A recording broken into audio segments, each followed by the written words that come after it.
अखण्डमण्डलाकारं व्याप्तं येन चराचरं तत्पदं दर्शितं येन तस्मै श्रीगुरुवे नमः। अज्ञानान्धस्य लोकस्य ज्ञानाञ्जनशलाकया चक्षुरुन्मिलितं येन तस्मै श्रीगुरुवे नमः। अध्यात्म विश्व विज्ञान यूट्यूब चैनल पर उपस्थित अपने सभी आध्यात्मिक और जिसे कहते हैं कि सत्य जानने के उत्सुक सभी प्रिय मित्रों का हार्दिक स्वागत समादर करते हैं। मित्रों, समय ऐसा है कि मनुष्य अधिक से अधिक भौतिकवादी हो गया है और भौतिक सुख सुविधाओं का इतना उसे हव्यास हो गया है, इतना उसे यानी उसके दिनचर्या में ऐसी भौतिकता घुल गई है कि वो केवल भौतिक सुख साधनों को ही इस जीवन का परम सुख समझने लगा है।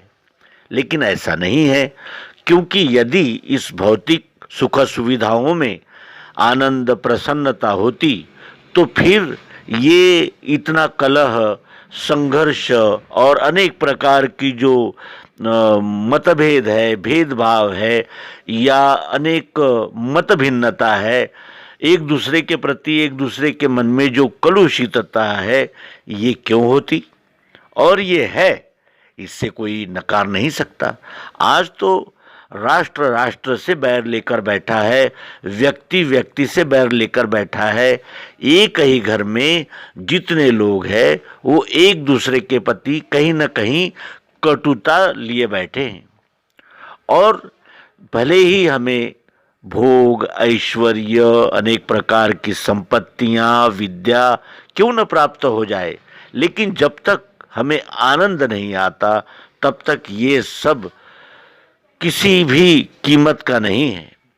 और इसीलिए यही वो मोड़ है जब हमें अध्यात्म की आवश्यकता जान पड़ती है।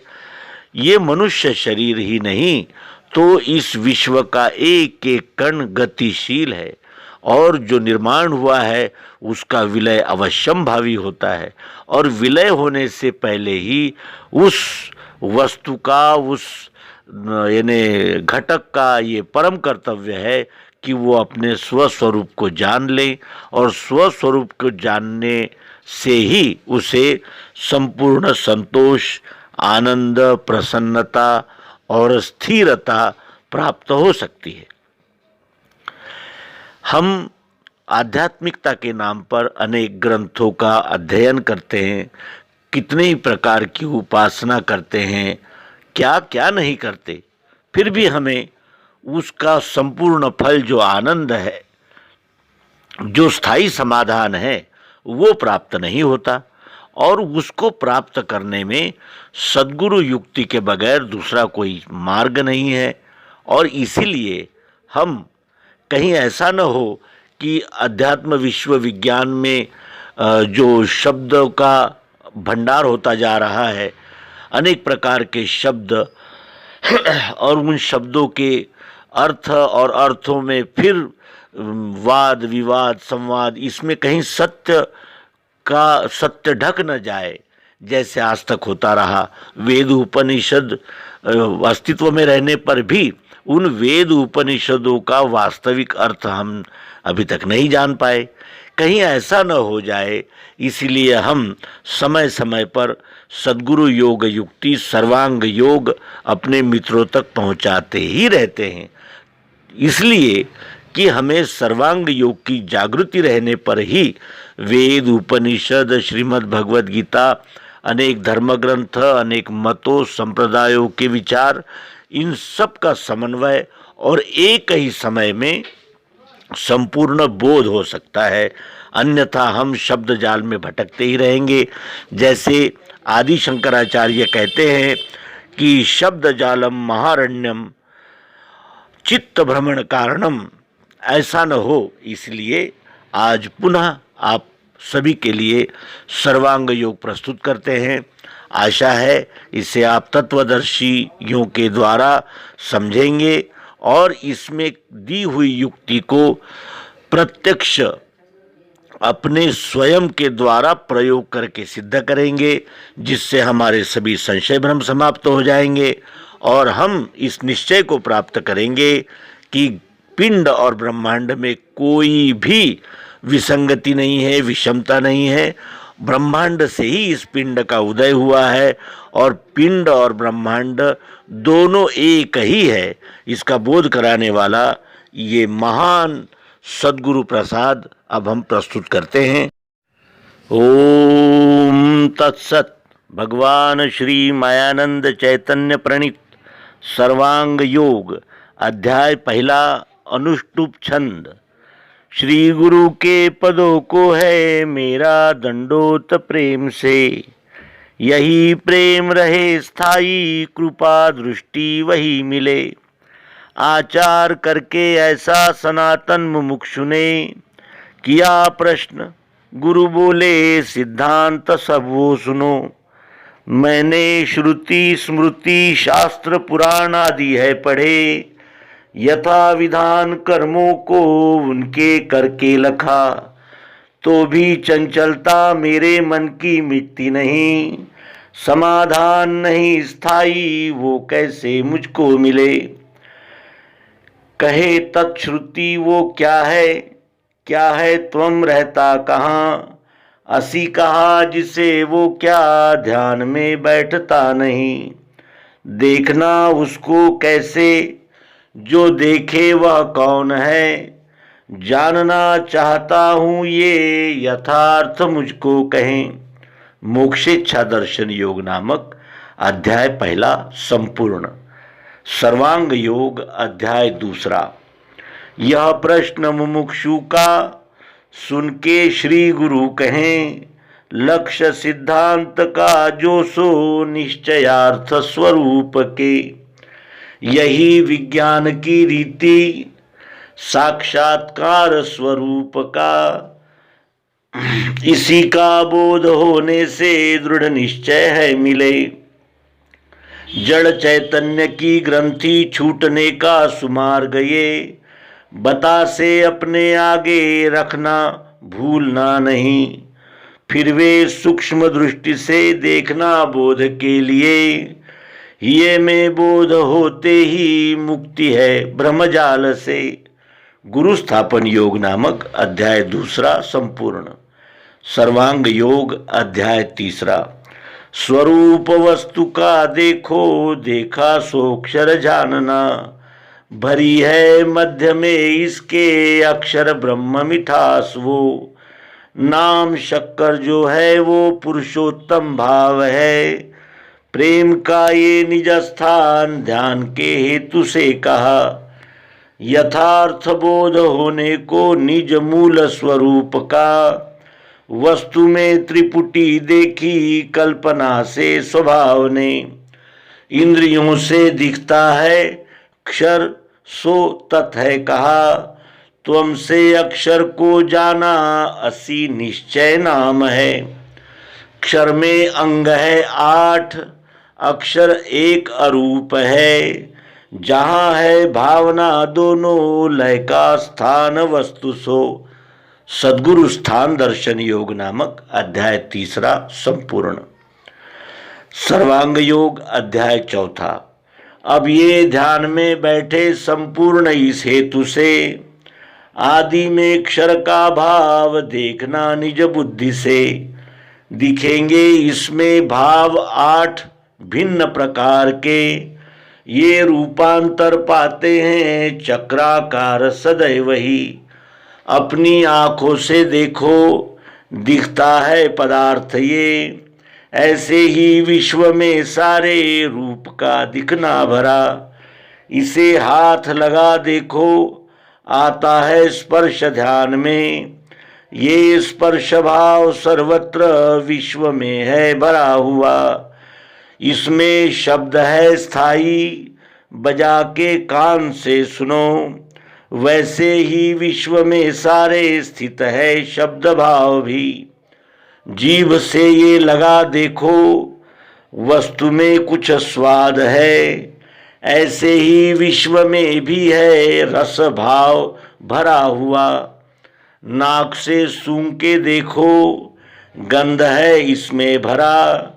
इसी रीति लखो सारे दृश्य में गंध भी रमा। यहाँ लो 5 तत्वों का सूक्ष्म भेद लखा दिया। इसी में 5 का ब्यौरा पंचीकरण आ चुका। रचना शब्द की सारी 5 को बतला रही। गुण है इनके आगे वे तीनों सूक्ष्म रूप है। 5 ज्ञानेंद्रियों से वे दिखने के नहीं कभी। जानेगा मन वे तीनों और उनके स्वधर्म को। क्षर भाव स्थित पंचीकरणानुभव योग नामक अध्याय 4 संपूर्ण। सर्वांग योग अध्याय 5वां। घी के साथ मिला देखो, वस्तु में गुण सत्व है। संपूर्ण विश्व में भी है ऐसे ही ये भरा हुआ। जल के साथ पीने से वस्तु में गुण है रजो। यह प्रत्यक्ष दिखेगा वैसे ही स्थित विश्व में। अकेली वस्तु खाने से दिखेगा तम है भरा। इसी रीति रहे तीनों गुण संपूर्ण विश्व में।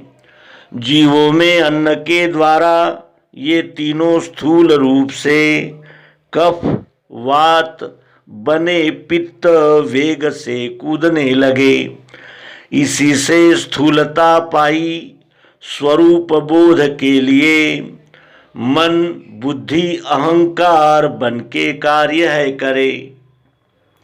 ऐसे ये 8 ही अंग स्थित है क्षर भाव में। इस ही को साम्य अवस्था गुणों की सांख्य ने कही। अखंड मंडलाकार क्षर रूप फिरा करे। संपूर्ण विश्व की लीला इसी में हो रही सदा। यही तत्पद है दृश्य विराट इस नाम से।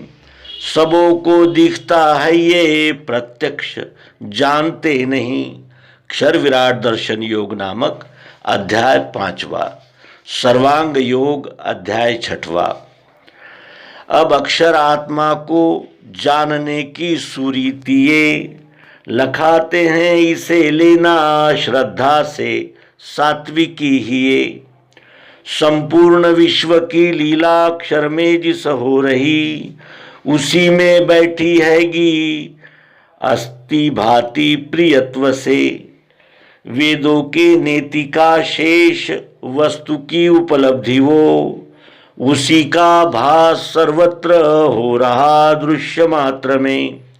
वो मिठास यही आत्मा है निराकार जानना। वस्तु के स्वाद में भी वो भरी है प्रिय रूप से। मिठास को हुई इच्छा देखूं निज स्वरूप में, तो क्या देख सकती है नेत्रों से निज रूप को। होते ही वृत्ति नेत्रों से देखना निज रूप, तो दिखेगा विश्व ये सारा यही उसका स्वरूप है। बुद्धि के बल से होवे अस्तित्व सिद्ध वस्तु का। आँखों से देखना चाहे दिखेगा विश्व रूप ही। शब्द स्पर्श तथा रूप रस गंध गुणत्रय, 8 का जो लय स्थान साम्यावस्था जिसे कहे। उसी में जो रहे स्थायी अभिन्न गर्भ रूप से। ज्ञानियों को भासती है साक्षित्व भाव से वही। यही ईश्वर संज्ञा से अक्षर रूप स्वरूप में नित्य शुद्ध अजस्थाई स्थित है साक्षी भाव से। सर्वशक्ति इसी में है, ज्ञानी का ध्येय है यही। कर्मारंभ जताने को संज्ञार्थ ओम कहे श्रुति। अक्षरानुभव योग नामक अध्याय 6वां संपूर्ण। अध्याय 7वां। नाम है उसके आगे जान के बुद्धि ही जहाँ। लय को प्राप्त होती वही सद्रूप जानना। वही है अपना रूप पुरुषोत्तम भाव से, महिमा सद्गुरु की ये निज बोधार्थ है कही। अष्टांग अक्षर साकार नहीं रूप मिठास में, ये दोनों भावना छोड़ो अकेला नाम ही रहा। वही शक्कर ये नाम पुरुषोत्तम भाव है, क्षर अक्षर दोनों की नहीं है भावना वहाँ। दृश्य साकार वही है निराकार भी वही। दोनों का धाम भी है वो, उसको सर्व है कहा। एक ही वस्तु में जानो कल्पित भाव तीन ये, निज रूप लखाने को वेदों में कल्पना किए। बुद्धि में स्थित होवे ये, मैं ही संपूर्ण विश्व हूँ। अकंप धारणा बैठे गया द्वैत समाधि सो। समाधि की अवस्था ये अखंड रहने लगे। अनन्यता मिली उसको, वेदों का सार भी मिला। पुरुषोत्तम योग नामक अध्याय 7वां संपूर्ण। सर्वांग योग अध्याय 8वां। पश्चात बीज भक्ति का अनन्य बढ़ने लगे। अकर्म रूप से दिखे विश्व में वो सदैव ही। ये पराभक्ति है श्रेष्ठ, मुक्तों का निज धाम है। संपूर्ण वृत्तियों का है एक ही लय स्थान ये। इसी में स्थित होने से रस एक अकंप वो। हुआ मद्रूप ही जानो, जन्म मृत्यु उसे नहीं। सर्वांग योग ये स्थाई, बीज है दिव्य चक्षु का। इसे जो पाठ में लेवे, चित्त से निज कर्म में। यदृच्छा से योग क्षेम होवेगा उसका सदा। अंत में पद सो पावे, वेदों में श्रेष्ठ जो कहा। अध्याय 8 में श्लोक 9 और 50 है। 8, 80, 1800 अक्षरों में रचाई से। मायानंद ने अपना निज रूप लखा दिया। ये जहाँ स्थिर हो जावे वही सद्गुरु स्थान है। अनन्य भक्ति योग नामक अध्याय 8वां संपूर्ण। इति श्री भगवान श्री मायानंद जी चैतन्य विरचित सर्वांग योग संपूर्ण। ओम शांति शांति शांति। मित्रों, सर्वांग योग को जन जन तक पहुंचाना ही इस विश्व में पुनः सतयुग को लाने का एकमात्र मार्ग है। और इसीलिए सद्गुरु भगवान श्री मायानंद जी चैतन्य, इन्होंने इस ग्रंथ को जन जन तक पहुंचाने के लिए सभी को आवाहन किया है। और सर्वांग योग को जानकर ही हम सर्वांग का योग करते हुए इस विश्वरूप परमात्मा को जानकर विश्वरूप ही हो सकते हैं। ये अवसर हमें प्राप्त है। अभी हम नरजन्म में हैं और ये नरजन्म इस विश्व की सर्वाधिक उपयुक्त विवेकशील योनि है। और इस योनि का संपूर्ण साफल्य इसी में है कि हम विश्वरूप परमात्मा को जानें, समझें और अपना क्षुद्र अहंकार विश्वरूप परमात्मा में समर्पित करें। धन्यवाद। नर्मदे हर। सद्गुरु भगवान की जय। विश्वरूप परमात्मा की जय। ओम शांति शांति शांति।